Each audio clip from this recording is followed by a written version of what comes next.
উত্তর কোরিয়া পৃথিবীর এমন একটি দেশ যেখান থেকে পালানো প্রায় অসম্ভব। যদি কোনো নাগরিক দেশটি থেকে পালাতে চায় তাহলে তার জন্য 3টি পথ খোলা রয়েছে। প্রথমটি হলো চীন সীমান্ত।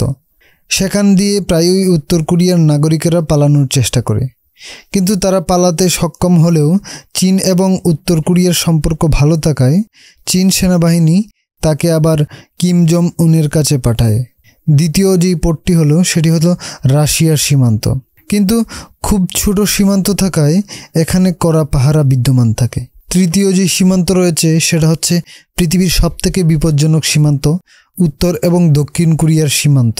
উত্তর এবং দক্ষিণ কোরিয়ার সীমান্তের কড়া পাহারা টপকিয়ে সেখান থেকে পালানো একদম অসম্ভব। অবশেষে যেই পথটা পালানোর জন্য উন্মুক্ত থাকে সেটা হচ্ছে কোরিয়া উপসাগর এবং জাপান সাগর। গভীর রাতে ভেলা ভাসিয়ে কেউ কেউ এদিকে পালানোর চেষ্টা করেন, কিন্তু সমুদ্র পেরিয়ে জাপান অথবা দক্ষিণ কোরিয়ায় প্রবেশ করা সম্পূর্ণ অসম্ভব। কিন্তু খুব কম মানুষই এভাবে পালাতে সক্ষম হয়েছেন, আর বেশিরভাগ মানুষ যারা পালানোর চেষ্টা করে ধরা পড়েছেন তাদের 14 পুরুষ আজীবন শাস্তির সম্মুখীন হয়েছেন। তাই বলা চলে উত্তর কোরিয়া থেকে পালানো সম্ভব নয়।